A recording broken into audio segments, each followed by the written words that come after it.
because I thought I was pretty big stuff when I went to the academy, Mark. I mean, I had a really hot car, had the best looking girl in school. I was a big shot in my community, captain of all my teams, president of my class. I thought I was the man. And then I went to West Point and realized everybody there is the man.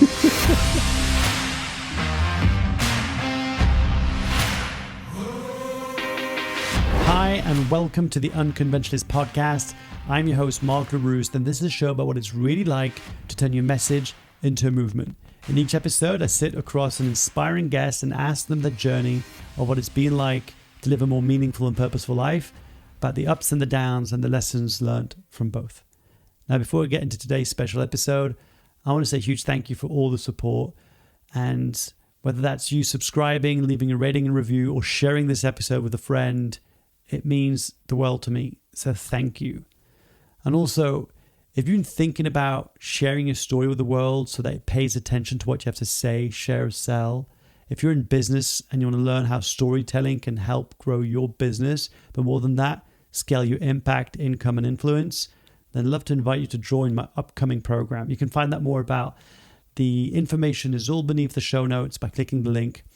And I can't wait to get to work with you and hopefully help you on your journey of having a bigger impact. And today's special guest is Erick Rheam. And I'm very excited to introduce Erick to you because Erick has spent over a decade speaking professionally. And he's a graduate of West Point University, spent 5 years in the military. And as you can hear in today's conversation, he went out to the battle and war area, what he learned from having to deal with adversity at such a young age, and how he's applied that in his business and how consistently he's found himself to be in places where he feels uncomfortable and what he's been able to do about that. I think it's an incredible story of love, how he ended up going in the utility business, not because of passion, but because he knew that if he wanted to get closer to the woman he hoped to marry, that was the next gig in sight. But what's fascinating about Erick's journey is that he started off his career as a professional public speaker, starting really small, doing lots of free stuff and then charging very little. But today he's making more than $220,000 a year as a public speaker. And this year his goal is to hit the 300,000 mark. We talked about what he's learned from his mentor, Michael Hyatt, along the way, and many more tips for all of you aspiring public speakers. Anybody who's looking to hear what the secret is to book that kind of level of gigs and that many gigs, you're going to love this episode. And before we dig into it, please leave a rating and review. It really helps spread the word. And if you know someone who needs to hear and listen to this show or this episode, please share it with them. I can't wait to hear your comments below this video or within the show notes. And until then, here it is, the one and only, the guest you've been waiting for, Erick Rheam.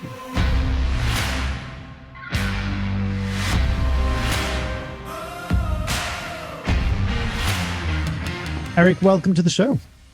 Hey, good to be here, Mark. Thanks for the opportunity to hang out with you, man. Yeah, no worries. I mean, I'm excited to get this conversation. And we just offline were saying we've never actually interacted live on Zoom, but you and I have exchanged a bunch of messages over on the app Voxer because you have been one of my speaking mentors and coaches.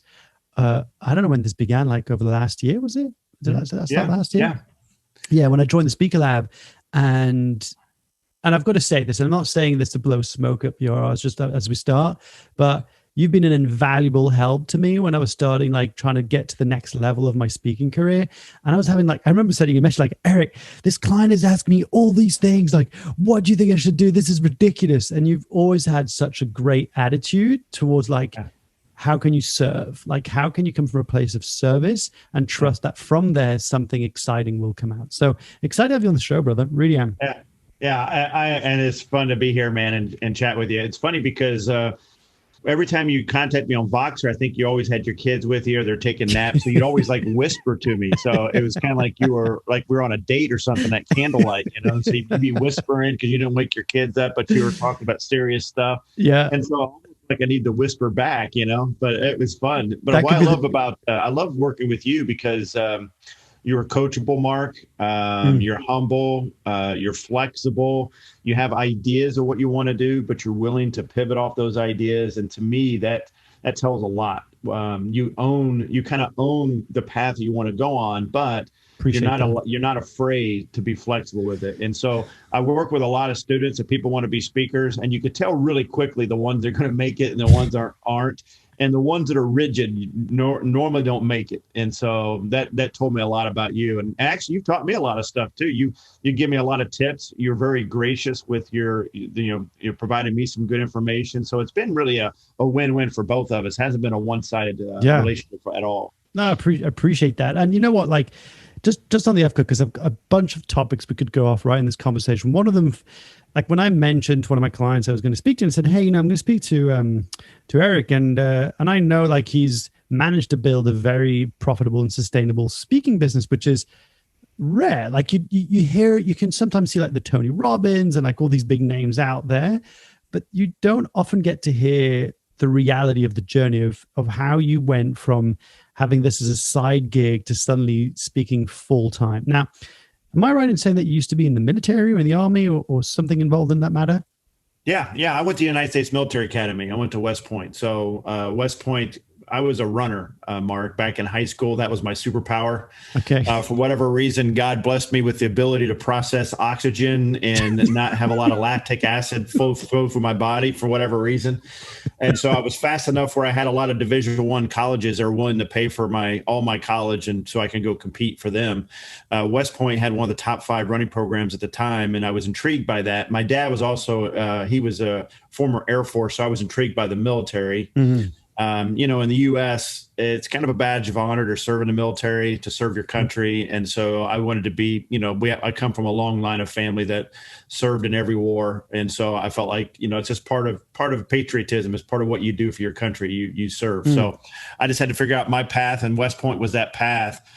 So I went to the United States Military Academy, competed with them, was fantastic. I competed with former Olympians. That was when I really learned a big lesson, because I thought I was pretty big stuff when I went to the academy, Mark. I mean, I had a really hot car, had the best looking girl in school. I was a big shot in my community, captain of all my teams, president of my class. I thought I was the man. And then I went to West Point and realized everybody there is the man. And so it was very humbling.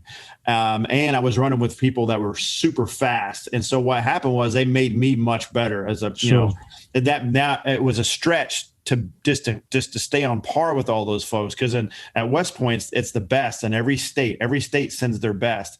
It's probably one of the hardest institutions to get into. In fact, you guys have a pretty the Sandhurst there. You guys have a rich history in your military there. And so you would send a lot of your best over to West Point to train with us. And so I was always honored to work alongside the Brits, especially when I went to Bosnia Herzegovina for Operation Joint Endeavor for a real world mission. I was really impressed by your military. But anyway, so I learned there that when you work with really good people, it makes you a better person. So at 18 years old, I learned that lesson that stayed with me. And then when I graduated from the academy, I had to figure out what I wanted to do. So I was. So wait a second. I'm going to stop you there. I'm going to stop you there for a second. You're going to say I'm going to interrupt you a bunch of times just so I can distill a part of the story. Yeah. So I make up that you were like maybe a big fish in a small pond where you were in terms of your, talent of running. You think you're all that hot stuff. Then you get to this place where you realize that there's other big fish, and it's like, there are super fast fish, and you go, oh my God, actually I've got that. So number one is, because you've got 2 choices to deal with that. Either you crumble and go, I'm not good enough, therefore I suck, and I'm never going to do this. Or you rise to the occasion and better yourself. Was that something that was ingrained beforehand, or did you realize you had that in you in that moment? Oh, well, let there be no mistake. I crumbled. Yeah, I did. When the first few weeks there, I realized that, man, I'm way out of my lane here. And probably within the first 3 weeks, I called home to my mom, and I was looking for permission to quit because it was just overwhelming. And it was way harder than I thought it was going to be. I didn't think I had the chops to do it. And so I contacted my mom, and I was complaining to her about how bad it was there, how poorly they were treated. I was trying to pull on her emotional strings. And she said something that was very wise. She said, I know what you want me to say. You want me to give you permission to quit, and I'm not going to do that. Instead, she said, what I want you to do is I want you to give it 1 year. give it 1 year, and then a year from now, if you still feel the same, then you can come home. But she said, what you're going to do though, is you're going to build relationships that are going to stay with you for the rest of your life. And I don't want you to miss that opportunity. So Mark, we never had that conversation again, because of what happened was I adapted. I started getting into the groove. I started figuring out my place, and everything was fine. And she was right. Probably some of my best friends in the whole wide world are a group of guys that I went to school with there, and we're like brothers. We'll do anything for each other. So really, honestly, I didn't rise to the occasion. I was ready to quit. And thankfully, this is the difference between success and mediocrity, I think. A lot of folks have a potential for success, but there's a point in your life where you hit that low point. You need someone to get you out of that. And luckily for me, my mom stood in that gap. If she would have went the other way and would have said, no, son, you come home, I would have had a totally different path. Isn't that interesting? Isn't that crazy? Just had like that one conversation. How many times I've seen this over and over again with guests, right? Like that one conversation, that one sentence, that one guide, if you want, who put in that right direction. So just for people who have got no idea about West Point, right? So you're expected to graduate and then enter the military. Is that kind of what the deal is? Like you have an education, they pay for your education, and in exchange, they you then go and serve. Okay. Yeah. Ironically, West Point was born out of fighting you guys. So it was actually a military post during the American Revolution. In 1802, George Washington realized that in order for us to beat the British, we're going to have to control the Hudson River. And so you had the best Navy at the time. It's so funny to talk to you like we were former foes or something. Like we were actually, you and I were in the battle. But anyway, so they set this post up at West Point, and they put this big chain, handmade. It was fantastic, across the Hudson with all these artillery, so they could all your ships would be tangled up, and we just pick you off with artillery. Well, it never happened because Benedict Arnold gave up the plans because he was miffed. He didn't get the respect he thought he deserved. So the Brits came to him and said, hey, we'll give you all this honor and stuff. You just give us the plans of West Point. He gave up West Point. You guys took it over. And then you captured it. We actually recaptured it back from you guys. And then we ended the war. And then what we decided to do was take that post and turn it to an academy to develop leaders of character that would serve the common defense. So if you know anything about American history, all the major historical figures in our country. My American history literally is down to Hamilton. That's about as much as my American. So, I mean, if you think of all the big leaders of World War II, Eisenhower, Patton, all the ones that shaped history, they all were graduates of the United States Military Academy. If you go to the Civil War, if you look at General Lee, General Grant, they were all West Point graduates. So there's a pride. There's like a sense of pride of going to this institution. There's also a sense of duty that seems to be. And the nation pays for it. So when I go there, the taxpayers pay for it. It's on average, it's $230,000 for one cadet to go through. They only allow 1,000. They only allow 1,000 cadets to come through each class, and it's fully paid for. And they actually pay you to go there, so you get a paycheck every month. Okay. And how many years? How many years were you there?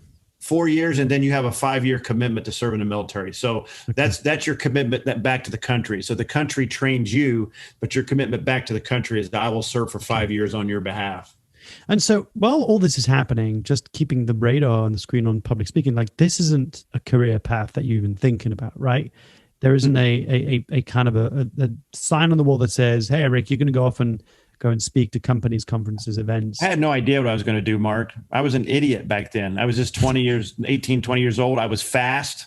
I could run. I had the ability to do that. So probably the big lesson there is I just leaned into it and just did what I was good at.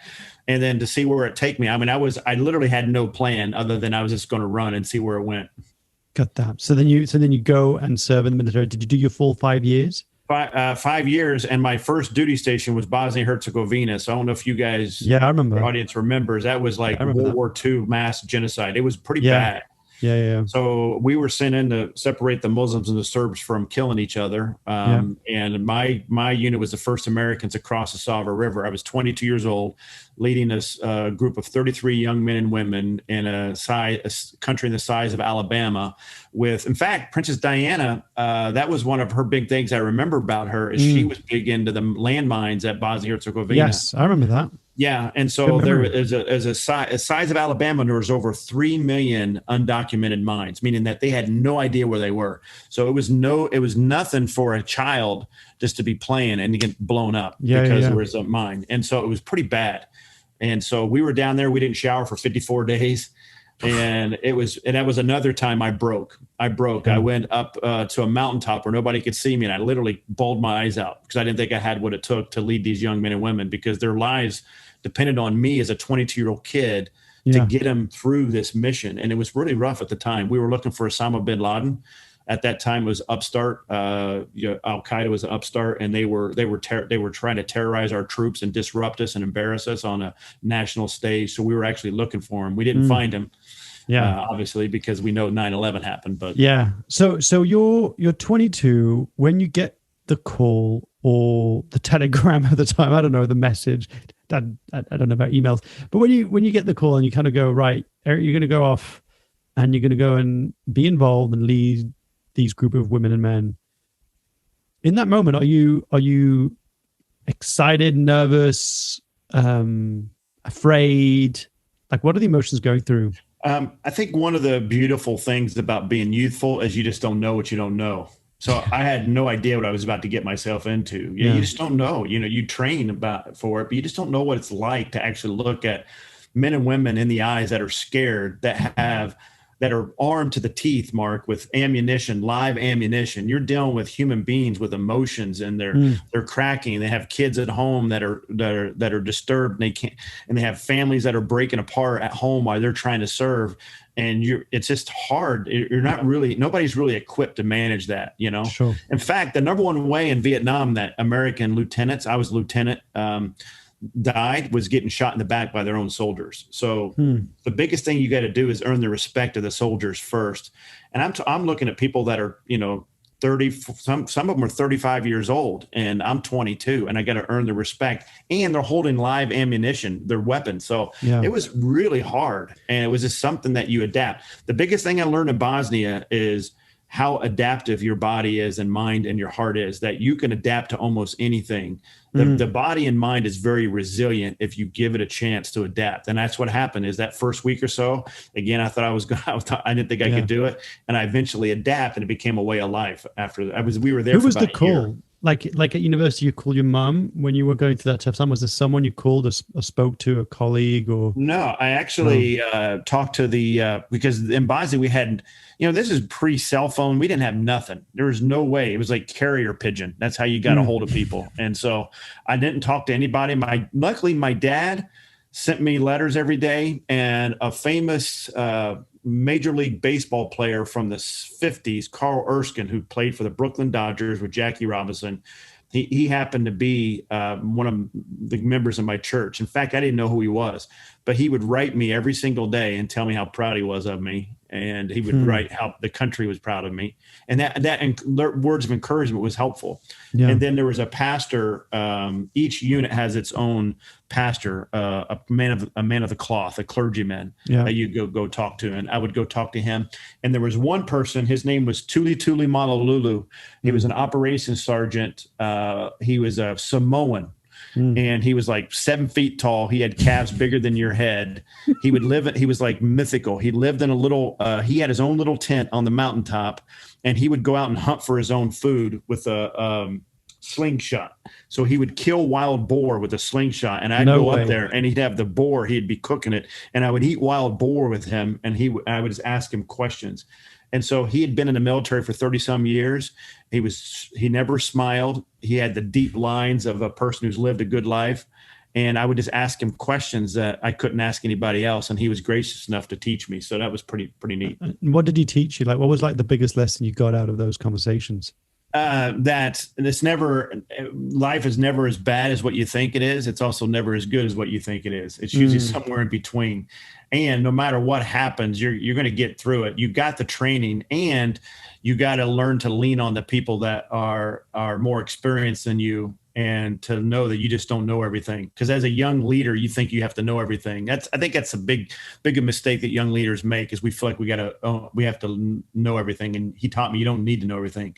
Lean on the people that do know the things that you don't know, and you'll be fine.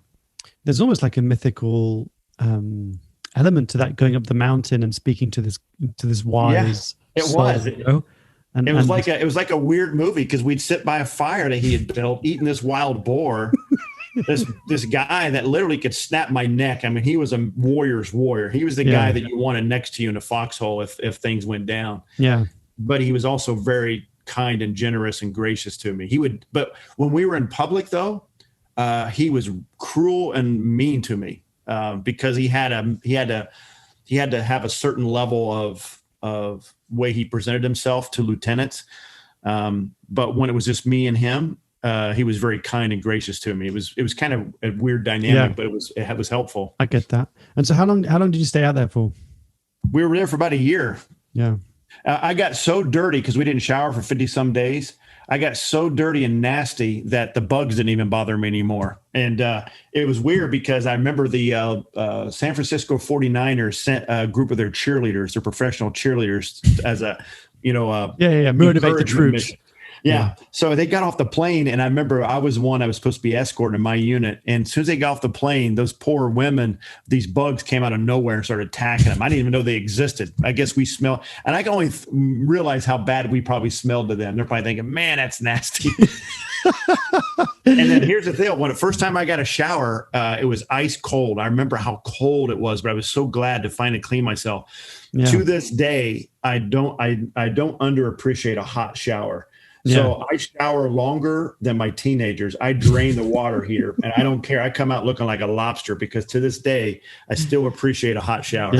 Yeah, I get that. So you come back, and then take us through. So what happens then? So you do your 5 years military, and then is it like, do you then have a choice to continue if you want to, or then you're released and go off into the civvy world, as they say here in the UK? Well, in the Army, there's really two different types of soldiers. There's what's called the commissioned officers, which I was. Literally, Congress has to vote you in. Mm-hmm. And so I was commissioned. So you're commissioned until you resign. Whereas enlisted, they actually enlist. They sign a contract with the country, and you have to serve no matter what that time that they tell you, and then you re-up. And so I was at the end of my commission, and I had to make a decision. I was in Germany. I just moved to Colorado, and I literally had no idea what I was going to do with my life, but I knew I didn't want to be in the military for 20 years. That's just not something I wanted to do because I want to have a family. It's hard to be a soldier and have a family. It's pretty sad. Really watching families just try to deal with their loved ones going on deployment all the time. And I didn't want that. So I got out having no idea what I was going to do. But what happened was my sister passed away right before I was going to get out. It was unexpected. It was kind of devastating. I flew home to go to the funeral, and my dad was the chief of police. The mayor had a daughter. She was 7 years younger than me. Her name was Aaliyah. And so she came with her dad just to pay her respects. We met each other at that funeral, and there was a spark or something that went down. I was like, man, there's something about this girl. If you met my wife, you'd see she's top level. I'm never going to get this opportunity again. The ironic thing, I was a captain. She was dating a West Pointer at the time. So I said, well, the only way that I can get this woman, if I want to get her to be my wife, I got to be where she is.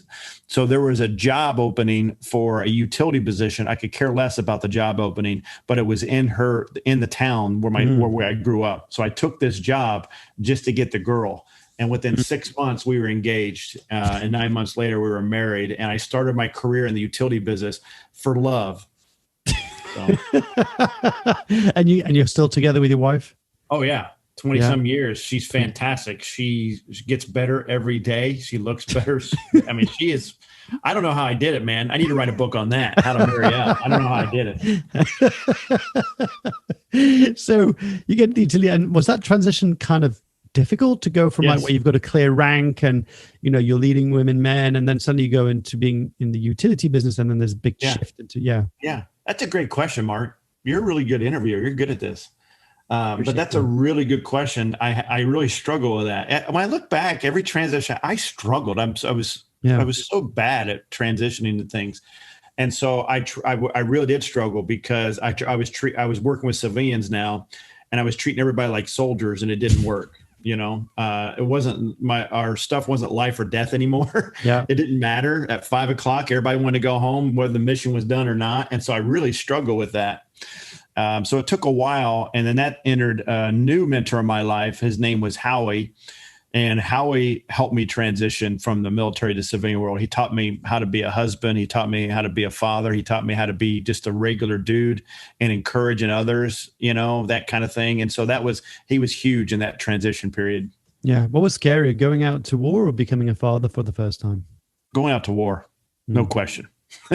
And not because for my own, but because of the people I was leading. At West Point, they actually told us that you're in the business of managing chaos. And that what that means is you're going to have a plan and you're going to have all the best equipment in the world. But as soon as that first bullet flies and the guy next to you gets hit and dies, chaos ensues, and you got to understand how to manage that. So what they taught us early on at the West Point is they taught us on how to write letters back to loved ones, explaining to them that their father or their mother or their wife or husband's never going to come back again because of a decision that we made. And so they said, if you stay in the military long enough, you're going to write that letter. And so that was my biggest fear, was that I'd have to write that letter to a family to tell them that their loved one's never coming home again. So the fact that you have that kind of weight on you, that's people's lives literally on your hands, that is much more scarier than anything I've ever done. Because you're a man of faith, right? From like what I understand. So and I'm curious, how has having a faith helped you in those times of need and in those moments of doubt or fear? Like I'm curious because this is a topic that I don't get to talk a lot about. Yeah. But I know, through our interaction, so I'm just curious if you're open to talking about that, of course. Yeah. Well, I think part of it, that's one of the reasons why I've never feared for my own life, because I know the end game. I know where I'm going. In fact, I remember when George Bush, our president, during 9/11, when they were talking about, were you frightened? Because there was a time where he was flying up at 30,000 feet trying to figure out, where do I land next? Because he was a target. And he said he was never afraid because he knew where he was going. And that I always had that. But and on the other side of it, though, Mark, I think almost sometimes when you're a person of faith, it makes life harder because there's a set of boundaries and expectations that you got to adhere to. And sometimes it could be hard because the world does not go with that, And so where my faith has always been hard is I've always been taught in my faith that everything's always got to be put in the light. You can't hide in the darkness. And so there were portions of my life that I wanted to stay in the dark with, but God wouldn't allow me to do that. The Holy Spirit and the deep inside knew I needed to bring that out. In fact, I can have this conversation with my kids. My kids are teenagers now, and they're evolving. They're becoming men and women, and I've been struggling with that. And I haven't been the best father, and I've been kind of harsh with them. And so I was writing in my journal this morning that I need to confess to them that I've messed this part up, and I need to ask for their forgiveness. And so that's the part of faith that was really hard. So there's a comforting piece of it, but there's also a piece of it that if you're a person of faith and you follow what the teachings say, then it's hard to do it. It's hard to do it because the world will tell you take the easy way. And really the faith portion of it is always usually a lot harder but in the long run, it's better. I can't tell you how many times when I've made those decisions to live in the light, how I look back on, I was like, man, I wouldn't be where I was now if I didn't continue to do that. So when I hear you say that, what comes up for me is there's this also idea around like there's an ideal way of living, like the way that I explain religion in my own beliefs. So I'm more of a spiritual person now than I would say I'm religious. I was brought up in as a Christian. My mum used to take me to church every Sunday, and she still goes to church. But at one point I kind of went my way. But one thing I'm curious to hear now when I speak with people who've got a strong faith, is how do you reconcile the, I want to say, quote unquote, modern world, right? Like all the distractions, the yearning for inner peace and living your life with integrity and being an example for your community, for your family, with also the desires, whether that's whatever that temptation might be, but one of them to grow a business and to make more income. And I'm just curious, how do those two worlds come together? Like how do you find in your experience, because this is not the universal truth, but in your experience, how do you find those two worlds to collide or unify? What I found is that if you get legalistic with religion, you could have a lot of problems with it. And so I've never done that. I think most religions, one common theme that they all have is love is really the common theme. Mm. And so, and also, if you just step out of religion, I was actually just listening to a podcast yesterday with this individual, and he was talking about how he dealt with, he worked with 17 number one tennis players where they were number one in the world at some point. Mm. And he said the difference between the ones that were at peace and the ones that were not, even though they all reached number one, the ones that were at peace were the ones that felt like they accomplished things with how they interact with others more than the success they had in their field. And so when I talk about interacting with others, it comes with love. And so what the Bible teaches me is that when they asked Jesus, what's the one thing that if you were to give us one thing that we should do, what would it be? Because there's a lot of different things in the Bible and you can go down all kinds of paths, right? What Jesus said at the end of the day, if you just love your neighbor as I love you, then you will be fine. And so basically he said, just love one another. And I just said, if I just follow that and I love people to the best of my ability, and that's my number one thing, everything will else work itself out. So for instance, how's that translate to speaking? That if I know I get on stage, it's not about me, it's about the people I'm speaking to. And I want to give them something that's going to help them and make their lives better and just love on them with the knowledge that I have, then I know that I'll get paid. Everything else will take care of itself.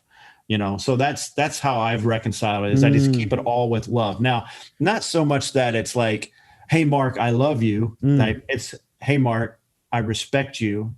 And I don't know your journey, but I'm here to support you on your journey the best of my ability. That kind of love. And are you good at turning that love and that connection inwards? Like actually accepting yourself and loving yourself? Because I think that is often like one of the big challenges. Yeah, I've never had a problem with that. And I give that to my parents. My parents pretty much taught me what it means to be parents. And that's what my goal is, to be like my mom and dad, because I never grew up, Mark, not thinking I was good enough. I never grew up not thinking I couldn't accomplish things, because my parents always made it very clear that they loved me no matter what. I grew up with, luckily, a mom and a dad. I didn't grow up in a broken home. They're still married today. That's a big blessing.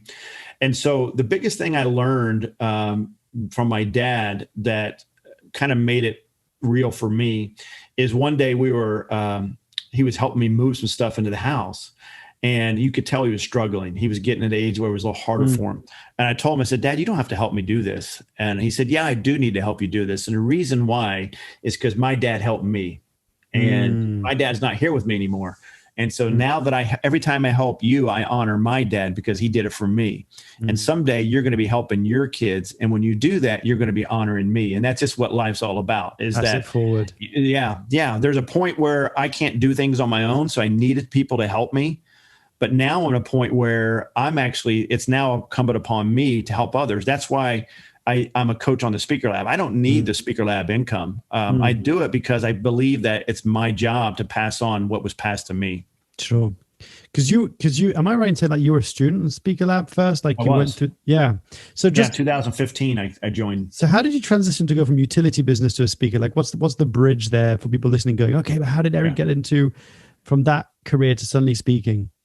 It transitioned from a point of frustration, Mark. I would say probably in my mid 30s, I was very, very frustrated with my life. And I didn't know why, because I had this beautiful wife, beautiful kids. I was killing it in the utility industry. I was physically fit. I mean, my bank account was fine, but I was miserable and I couldn't figure out why. And that's really the genesis of my book I'm going to be coming out with this year. Is that point in my 30s, I spent a 15-year period digging out of that. And that's what led to the speaking business, when I began to realize that the reason why I'm so frustrated is I'm not living the purpose that I was meant to live. And when you're not living on purpose, it doesn't matter what you have in your life. you're going to be miserable. And so I was doing everything I was taught to do. I was living out the story that society told me to do, but I wasn't living out the story that God intended for me. And so I needed to come in alignment with that. And what that did is that led me on this speaking path. Now, I didn't one day say, I want to be a speaker. I actually backed into it. And what happened I got out of the utility industry and I started doing sales for a company to the utility industry, just because I was just trying to figure out what to do with my life. I was like 30 some years old. I had no idea what I was going to do with my life. And I realized while I was selling at conferences, I looked around and I was looking at all these other vendors and they were sitting around, doing emails while everybody else was in the conference room learning. And I thought, how can I separate myself from all those other people? I'm like, well, I got to get on stage. I got to be the guy at delivering value. Then more people want to come talk to me and I can make more sales. So I actually got on stage because I just want to make more sales. Then I got on stage and realized it wasn't that hard. I kind of enjoyed it. And then one day somebody I respected, and this was another key moment, came up to me after I did a talk and he said, when are you going to do this full time? I'm like, what are you talking about? And he's like, you're really good at this. I think you could do this full time. I actually didn't even think that you could do it for full time. I thought you had to be an Olympian or had to have, a tragic story. I didn't know a regular person could do that. So that planted the seed. That was 2014. That planted the seed that maybe there's something here that I need to explore a little bit. And do you remember the first time you spoke on stage? Like, do you remember your first talk? Yeah, I do actually. My first talk was in the military. When I would get up and speak in front of the general officers. I remember I was what is called the QRF, Quick Reaction Force. And that's where the officer in charge can literally on a dime contact us and say, you guys need to get out and you need to respond to this situation. So the problem we were running into was Al-Qaeda kept taking things to try to disrupt us. We had concertina wire around our facilities. This is like really sharp wire. It's like 3 deep to keep people from coming in and to keep our soldiers safe. Well, the Al-Qaeda would take live goats, and they would run them into the fence line, and the goats would slowly die. And they would scream all night long, these goats. And so they would do that to keep us awake so we wouldn't sleep. And then they would do different things to kind of get us to disrupt our. Yeah. So he would operate the QRF to go out and clean this all up. And I'd have to come back and I'd have to get up and I'd have to debrief with like 70 people in the room, this mission. And were you nervous? Like the first time? I was very nervous. But I was also cocky. And so I was nervous and cocky, which was, when I look back at it, it's embarrassing actually. But but it got you through it, right? Like it got you through what you needed. Yeah. So you start speaking on stage. This guy says you should be doing this full time. Yeah. Then maybe the seed is planted, going, wait a minute, people do this? Like this is an actual thing. So what year is this? 2014. Okay, 2014. And then do you then go off and start looking online of like, hey, how to become a speaker, or what's the next kind of? What happened was there was a guy by the name of Michael Hyatt. Are you familiar with him? Yeah, we've talked about it. So I don't know him personally. We know people in common and stuff. And I told you, right, I started reading his book, The Vision Driven Leader. Yeah. And really enjoyed that. I did like a business vision quest for a few hours out in nature and stuff. That was really cool. And then you told me that you did some work with him and all that kind of stuff. So yeah. Good dude. Yeah. 2012, he was the CEO of Thomas Nelson Books, right? Yes. And lives down in Nashville. And he wrote a book called Your Best Year Yet. Was that the one? No. Platform. Something platform. I got it right here, actually. This is the book. He wrote this in 2012. It's called Platform, Get Noticed in a Noisy World. And a pastor friend of mine recommended it. So I started reading it. And he had a blog at the time. I started following his blog. And he transitioned out of being a leader, a CEO, to becoming a speaker.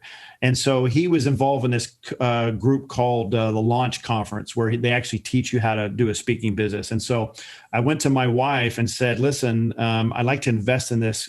It was a 1 day or 2 day workshop. It was down in Florida. Michael Hyatt and Ken Davis were teaching it. Can I go to it? And my wife gave me permission because I was basically going to spend money we didn't have. And so I invested in that. I went down and spent 2 days. There were only probably like 20 people in the room. There's a George Bush impersonator in there. There was some, but they planted some seeds on building the business. And the biggest thing I learned during that 2 days was two things, actually. One was your market is your market. So what I was trying to do is I was trying to become a speaker, but not do it in the utility world. And what they said is, no, you need to speak in the utility world because you have 10 years of experience. And that is the market that's going to accept your message quicker than anybody because you have credibility. So that was number one. The second one is I remember talking to Michael Hyatt. I said, when did you know it was time to leave? Because this is going to come out later. About 4 or 5 years later, this advice is going to help me. But he said, what's going to happen is you're going to have you're going to be standing on a pier, which is your day job. And your boat is going to be your speaking business, and your boat's going to start separating from that pier, and you're going to be like leaning on both of them, and you got to make a decision. And there's going to be a point in your career you have to make a decision to jump in the boat. And he goes, that's what happened to me, and that's what's going to happen to you. And that started really about a 5 or 6 year journey where I connected with him a lot, and he coached me on several different levels. What did you learn from him? Because I know that over the years, you've been coached by him. You also go to I don't know if they're masterminds or groups that you'd go like once a year, that kind of stuff. What was like, if you had to boil down the essence of what you learned, what would you say that is? The biggest thing I learned from him was that you gotta work on the things that bring you joy. And you got to start eliminating the things that distract you and the things that you hate. He taught me, like I used to mow the lawn. I used to fix everything in the house. And he taught me one day, he said, let me ask you something. How much do you pay yourself? And I think it was about $75 an hour. And he goes, would you pay a kid to come mow your lawn for $75 an hour? I said, no way. He goes, then why are you paying yourself to do that? And so why are you spending 2.5 hours mowing your lawn at $75 an hour when you could pay a kid $10 an hour to do it? And that was like an aha moment. So I started shedding all that. So the biggest thing he taught me was that you got to focus and do the things only you're good at. And so I started doing that, and it's made all the difference. The other thing he taught me was this idea from his full focus planner that I use, where you focus on your top 3 things every single day. And that was a huge thing because I would start every day with 40 things. And he's like, dude, you got to stop doing that. You got to focus on just 3. So this is going to be super helpful. I know this for a fact because I'm the same. I use this thing called the productivity planner, which I always send a copy to my clients. And effectively, it's like you open it and you look at your list of the week, but then you look at every day, you go, what are your top, I think it's 2 priorities. No, 1, 2, 3. That's it. What's your number 1 priority? Then you get to 2, then 3, whatever. But I end up writing a list of like 10. Like I add, right? Like I add lines to be able to put 10. How do you, anybody listening to this, and this is something I'll be perfectly honest and transparent about this. One of my biggest Achilles heels is focus. Like I struggle to focus and I'm always distracted. And literally just before jumping on this call, I was speaking with my partner and I said, I'm all over the place today. Like I haven't finished anything. I started a million things, my book proposal, I edited my book. Like I'm doing all these different things, preparing the interview with Eric. And I feel like I'm everywhere. Like what would you say for someone listening, including myself, like a tip for how to focus, how to know what to focus on? Like how to know what are the 3 things you should focus on? Oh yeah. I just did this actually. I just did something that I've been wanting to do for the last 5 years. And Michael Hyatt's one who taught me this actually. Last week, I went on a full on week-long retreat where I literally got away from the world. Yes, I remember you sent me a message before you're going off. You're like, I'm about to go. Yeah, I remember that. Yeah. So I went out into the woods, stayed at this inn in the middle of nowhere. It was just me and the staff. Nobody. I felt like I was the Lord of the Manor. I felt like what it was like to be an English lord back in the day, And so I had this huge park with all these trails. I would hike for 3 hours a day and spend 4 or 5 hours just reflecting, using the methodology that Michael Hyatt taught me. And so the one thing he taught me was, number one, you gotta come up with. You go through a process, actually uses a military process called the after action review. I won't spend a lot of time on that, but what he taught me was you got to come up with a handful of goals every year. So something like, I want to write a book. I want to get a 6-pack. I don't know, whatever. Right. Handful of goals, but it has to be within your major areas of being. Like there's I can't remember off the top of my head, but there's 10 life domains like parenting, spiritual, things like that. And what you don't want to do is have 7 goals in one domain. You got to kind of spread it out a little bit, right? You got to understand that. Got it. Like if you've got 10 business goals, but like 0, like, Right. Yeah. Okay. Right. So you don't have to have every life domain doesn't have to have a goal, but you can't have all goals in one. That was one. So you can't have, you need to have about 8 a year, but no more than 12. Okay. Now, this was the big thing that I learned that I just figured out this year. Okay. There's complex goals and there's simple goals. The difference is complex goals takes multiple quarters to finish, right? Okay. Like one goal I have this year is I want to write a book. It's going to take at least 3 quarters to do. That's a complex goal. A simple goal is it's going to be done in 1 quarter. Like you and I talked about starting a podcast. I want to start a podcast by 2nd quarter. Once I get it done. It's up and running. Right. Got it. That's a simple, I want to take my son to Hawaii. That's a simple goal. It's going to happen in the 2nd quarter and it's done. So what Michael taught me was out of the, if I have 8 to 12 goals, only 2 of them could be complex. 2 or 3 max. The rest have to be simple. I used to set 10 complex goals. So give me an example of that. What would be complex goals that you'd set? Just to give an example of people listening. I would tell you. I'll just tell you the ones I got. I want to earn $375,000 in my speaking business this year. That's a complex goal because I'm going to have to do that every quarter. I'm going to have to focus on that. I want to write an Amazon best-selling book this year. That's a complex goal. My other complex goal is establish a weekly date night with my wife so that every quarter I'm going to focus on that. The rest are simple goals, like launch the podcast, launch an online course. Okay. I can do that in a quarter and get it launched. So something that takes multiple times to achieve would be, because I thought it was interesting, the example of having a date with your wife, you could see that's a complex goal because it has to be sustained over a period of time. Right. Yeah. Got it. So here's the thing. So what Michael says is that he says, I think it's in here, to accomplish our goals, we must distill our dreams into daily actions. And so here's the process that he teaches. You do that, you get your annual goals. Then what you do is you have to come up out of those goals. What are the 3 you're going to focus on for that quarter? You only going to focus on 3 of the annual goals. That's why complex you can goals? Just the goals themselves. Oh, period. Okay. Overall goals. Oh, period. So I've got 8 goals, but this quarter I can only focus on 3. Right. Okay. That's why it's important that you don't have too many complex goals. So I've chosen my 3 goals for this quarter that I'm going to focus on. Then what I do is every week I plan my week and I go back and I look at what are the goals I need to accomplish this quarter. What are the major projects I'm working on? And I pick 3 that I'm going to focus on for that week.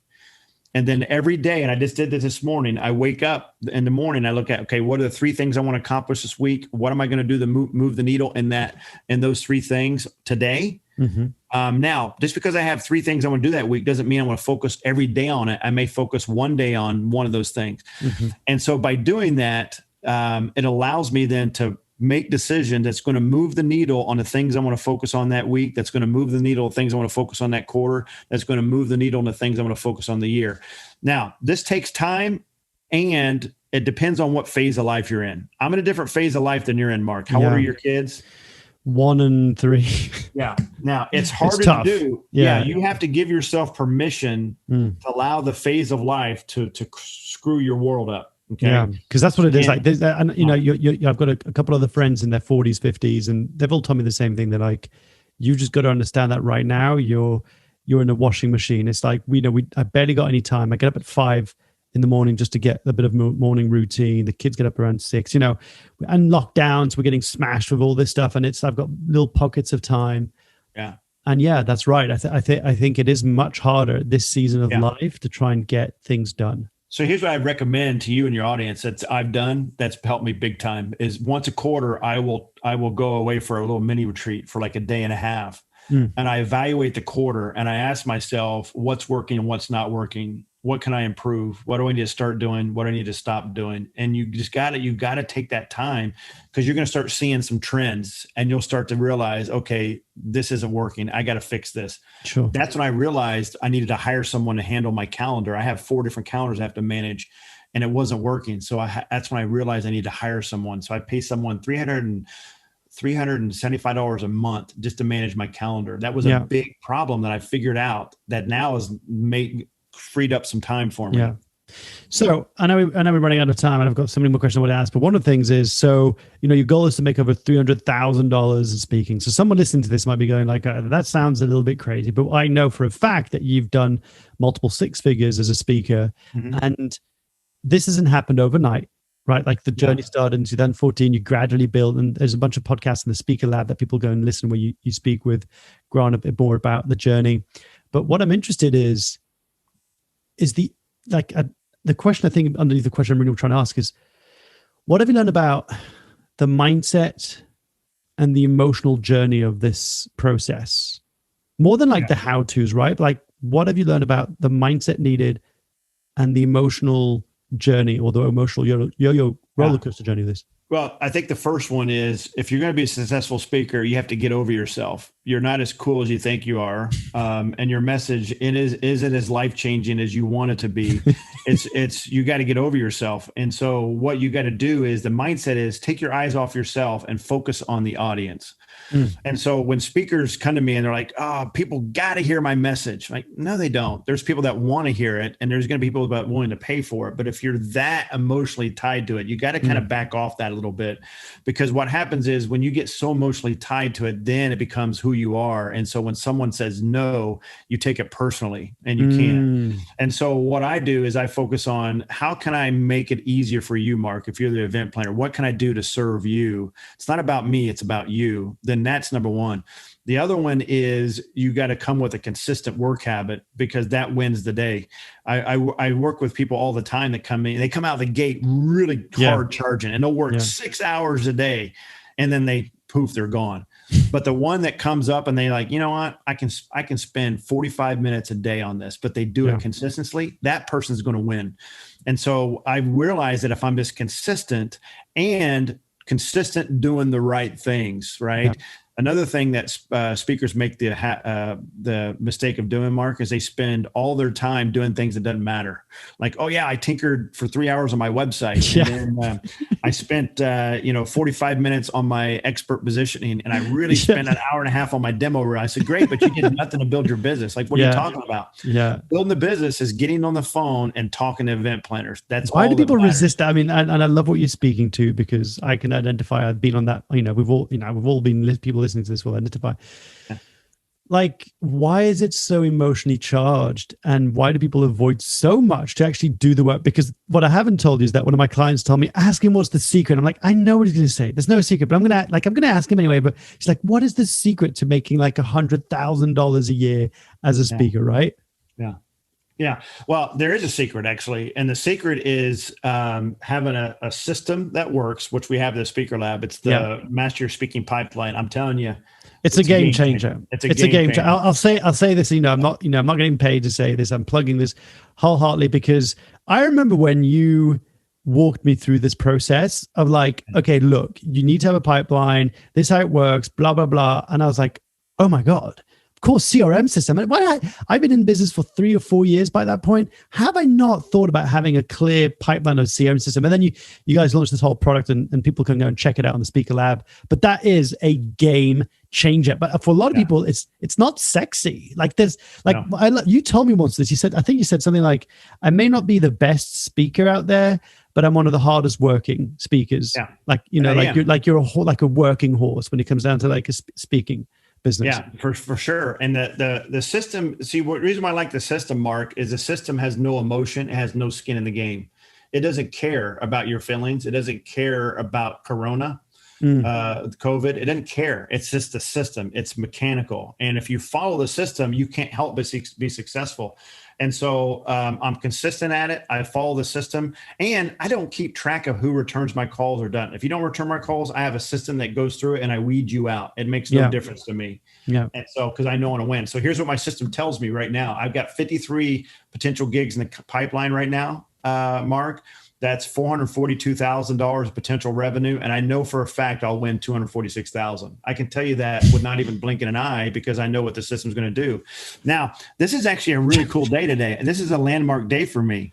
Right before I got not just because you're on the podcast. Right. Yeah, it is. It's that. And then that's one. And then 1A was I just got in my bank account right before I checked in with you. And I just got my first $40,000 paid speaking gig. Boom. And the check just entered my bank account today on top of another gig was 6,000. So $46,000 was popped into my bank account. Right.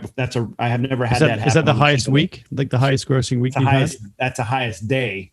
Yeah. Sure. I never had that before. And so that didn't start out that way. It started out doing free gigs, but I stuck to the system. I didn't question the system, and it's pumping it out. I mean, it's so simple. It's crazy. I know. So there's two things, right, which I know people are going to be dealing with this. Well, number one is, how did you go from saying I'm free to I'm charging maybe $500, $200 to what are the fee you're commanding now, right? That's number one. Actually, we'll answer that, and then I'll get you to the question number two. Well, number one is you're going to have to get over to the fact that you're going to be underpaid a lot in the beginning. You're going to bring way more value than what they're paying for you. By the way, you don't determine your value. The market does. So that's another mistake I used to make and speakers make all the time. It's like, well, I think my talk's worth 5,000. I don't care what you think. It matters what the market thinks. So if I go to you, Mark, and I got this talk and you say, great, I'll pay you 500 for it. That's the value of it right there.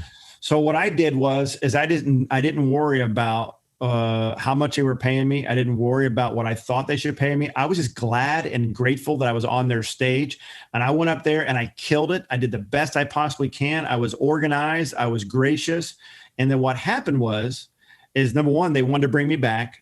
Number two, they were excited to reference me to other people. And then what happened is the flywheel started to happen. It started to spin. And then I just started saying, okay, great. I'm charging $1,500. And people started saying, okay, no problem. And I said, all right, I'm charging $2,500. And they said, no problem, because I built up this. And every time you increase your price, was there a little bit of resistance internally thinking like, oh, they're going to say no? Or you just like, actually, no, let's go with this price? Oh yeah, there's always a little bit of in your mind. You're thinking, can I do this or not? And the way I look at it was, if it was easy to get booked at $1,500, that's when I knew the market was ready for me to raise my price. But if I was getting a lot of pushback, that's when I knew I was probably at the space I needed to be at that time. Okay. The second question is, which I'm generally also interested for myself.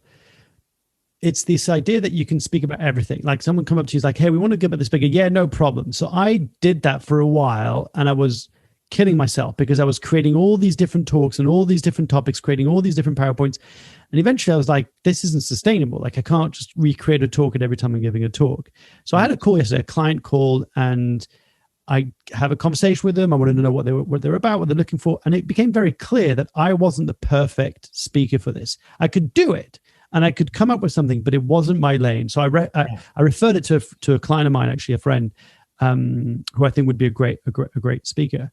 So what kind of tip would you like to say to someone who's starting off, and maybe a little bit further down the line around when to know to say no to something and pass on, rather than saying yes to everything and having to build? And I'm just curious, where do you see that balance? Yeah. In the beginning, you do say yes to everything because you're just trying to figure it out.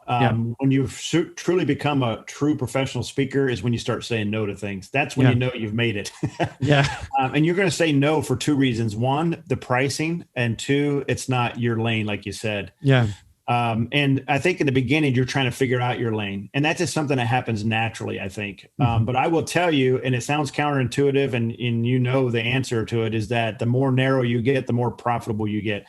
So that $40,000 gig, that's on a topic that's so stinking narrow that there's only one other guy in the entire country that speaks on it, and me.